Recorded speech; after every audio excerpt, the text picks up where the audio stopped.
When you shit, like, say it one more time. I need to hear this quote one more time. Okay, let me see if it comes back up. When you go to the bathroom, you don't look at the shit for. Oh, I didn't even catch that. Oh, look at. You go to the bathroom, you don't look at the shit forever. Eventually, you got to push the handle. So is that kind of like keeping your gas on the pedal? Or you let your wife flush it down for you. Ew, God, what the fuck? All right. What kind of goddamn sick relationship is that? I don't know. That's what Bobby does. That's what the wigwams do. Yeah. Well, no, he just hands it to her. If it's over 6 inches and you're in a porta potty, legally, you're supposed to lower it down with your hand. Yeah. That's a good one. Knowledge required this week. The more you know. The more you know. All right, Producer Ray, where are we going next? Celtics. You want to talk a little Celtics? Sure. Watch that Celtics last quarter of the Celtics-Pistons game, in which it was a close-ish game. Celtics were kind of keeping it within 4 to 5 points until you got down to the last 4 or 5 minutes, which now they keep the stat, NBA clutch. The Pistons were, I think, like 14-3 in NBA clutch situations. The Celtics were 7-7. And as soon as the announcers said that, you saw why. Peyton Pritchard, dribbling turnover. Derek White, dribbling turnover. Jaylen Brown, dribbling turnover. And their offense, high pick and roll with 2 of the 3 of those guys, Jaylen Brown, Derek White, Peyton Pritchard, Anthony Simons earlier in the fourth quarter before substitution for the rotation, of which they just run a high pick and roll and try to get around it and search out their matchup and then go 1-on-1, which led to Derek White launching threes out of his ass, in which he made 2 unbelievable shots. And then he had another ridiculous air ball. Peyton Pritchard had a ridiculous air ball. Jaylen Brown got blocked in the lane, had a bad. Long story short, with Tatum, without Tatum, and maybe this is an NBA problem. Maybe I just have to start watching the NBA more. Although the more highlights I see, the way I watched the Pistons play that fourth quarter, and every time I see the Celtics go up against a team in a clutch and late situation, they don't play this stupid. They don't play one-on-one, pick and roll, get out of the way, 5 wide, whatever the fuck you want to call it, and then huck up some shit shot with no time left in the shot clock. This probably feels repetitive on this show, bitching about the Celtics and their style of play and their inability to establish any style of play because of their head coach in the fourth quarter. But good God, was it on display against one of the better, if not best teams in the East, in the Detroit Pistons, who you managed to beat in a similar game earlier this season. Why? Because those ridiculous, stupid fucking shots went down. Mm-hmm. You know what they shot from 3 in that game? Over 30%. 23% did the Celtics shoot from 3 from that game. Oh. The stat last year, the line of demarcation we had was 28. When they shot over 28% from 3, they won a lot. And that was with Tatum, Drew Holiday, Porzingis, Al Horford still on this team. We'll have to maybe draw a new line of demarcation for the 3-point percentage. They are shooting less of them this year, thank God. Not that much. Not that much less, though. Well, you can look that up. It still feels like a lot because it is a lot. Oh, yeah. Okay. Yeah. You are conveniently forgetting last year they set the record for 3 points attempts and makes. And makes. Not percentage, though. Mm-mm. Not percentage. Mm-mm. They set the record last year. So to say that they're shooting less is not saying a lot. They're still shooting like 38 or 43 points a game, which it shouldn't be. It's just to say that if they don't make, the old adage, you live and die by the 3-pointer. If they don't make them, they fucking lose, especially when you have no ability to close out a fourth quarter because your superstars, and I'll throw Tatum in this, even though I think he got better at it, don't have either the ability, wherewithal, or go-to moves to just shut down a team in the fourth quarter. They just don't.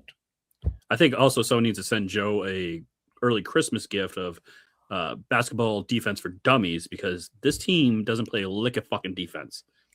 Like for the ISO ball, they play on fucking offense. They just like, all right, they're gonna score. Hopefully, we can get a rebound if they miss, and then we'll go play ISO ball down the other side of the court. Like, there's no urgency to play defense, and it's so infuriating. I hate watching this team. Like, I miss the old days with you had KG here and Paul Pierce, and they just want to play lockdown defense. These guys don't give two flying fucks. They just want to go score points. They just say we can score more points than you. We can make more shots than you. Defense, meh. We don't have to play it. Well, yes, the lack of urgency to play defense is there, but the inability to play defense is twofold. Number one, their roster doesn't allow it; they're too small. And number two, average. Average. Number two, because they're too small, the style of basketball that the NBA allows these guys to play, and suggests that they play, you need to have at least one rim protector out there at all times, because all these teams fucking do is run pick and rolls and get the mismatch and all that bullshit. Get the mismatch and drive to the lane and drive and kick. And if you have nobody to protect the rim, then you're either overcompensating in the lane and leaving threes, or overcompensating in three and leaving layups. Yep. So they don't have the personnel to play any style of basketball they're trying to play. Frankly, they don't. They don't have good enough shooters. Worst front court in the NBA. They don't. The worst front court in the NBA, so they can't play defense the way you're supposed to play. They don't have enough shooters to play offense that they want to play. Yet somehow they're still winning. And why? Because the NBA sucks. Well, no. This is where I will take my Steph Diggs walk and tell you I was wrong, because if nothing else, I am a fair and honest person and true to my word. I said going into this year, Jaylen Brown was going to get exposed. And to this point, I think the report card says that he is not exposed. He has stepped up to the plate and is the sole reason this team is as competitive as they are, even in a down Eastern Conference, even in a shitty NBA, where it allows a singular superstar to carry a team at 30 points a night to wins against shittier competition. So I was wrong. I don't think he's exposed. But what I think it enlightens the world to is Jaylen Brown would be a 30-point scorer on a mediocre to crappy team, which is kind of what the Celtics are, right? Jayson Tatum is a 26-point a game scorer, nearly a triple-double guy on a championship team. Jaylen Brown's a 30-point scorer on an okay fringe playoff team, which is, if he were to ever leave the Celtics, that's what he'd be leaving for and leaving to do. Let me try and wrap this up. It looks like Jayson Tatum could come back tomorrow. Yeah. Those videos that you've been posting, holy fuck. When's his birthday? His birthday is like March 8th or something. Yeah, I know his birthday is in March. The secret date for his comeback that he's told his private crew. There's a lot of speculation that it's his birthday, which is early March. March 3rd. I'm just saying. Not a lot of people are talking about Jayson Tatum coming back and playing this year. If he doesn't, I'd be shocked. That would have to be a setback from an injury standpoint. Oh, fuck yeah. Be really bad.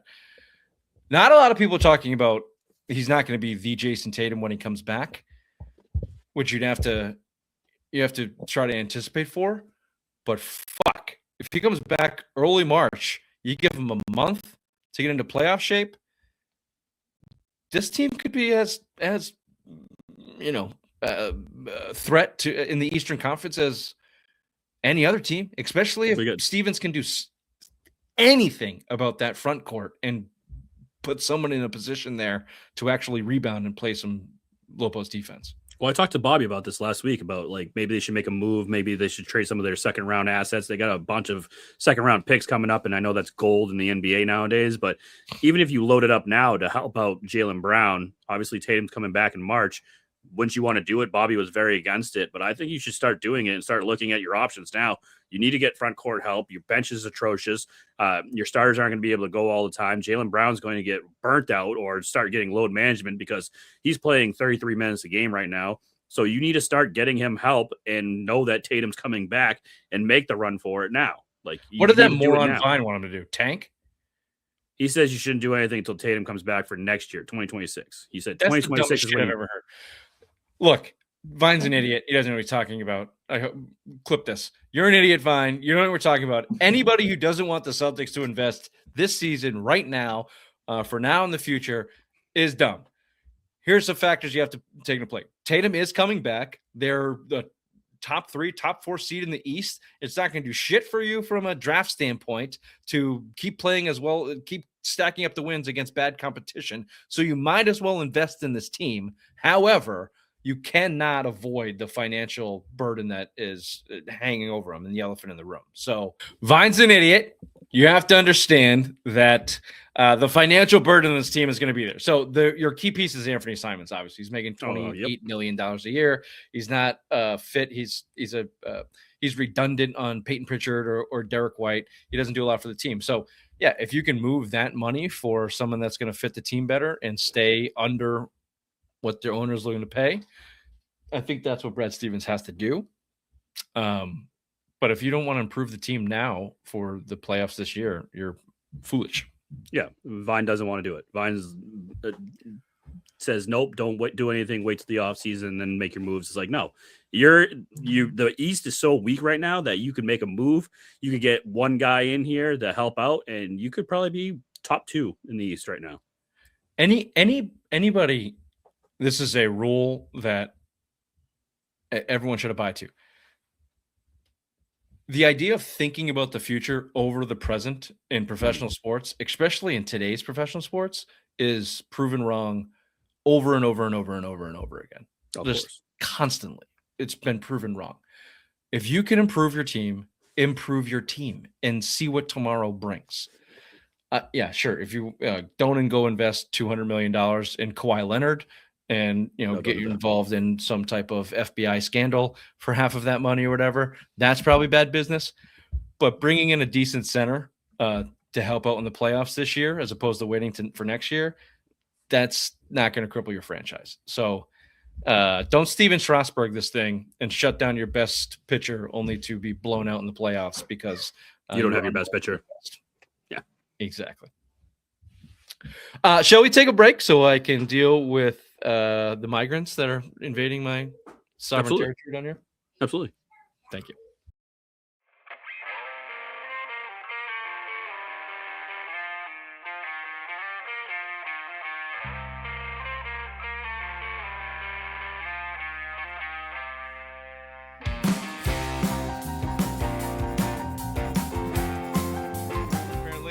The Celtics are dumb front-running pussies. This is the same team they have been for 4 years running.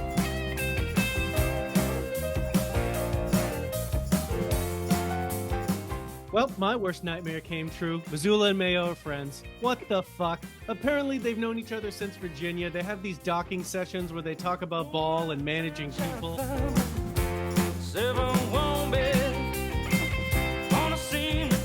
Vacation. I'm gonna quay all these. I'm gonna fucking watch them this week. Do you say quay? Is it not quay? It's Q. It's Q.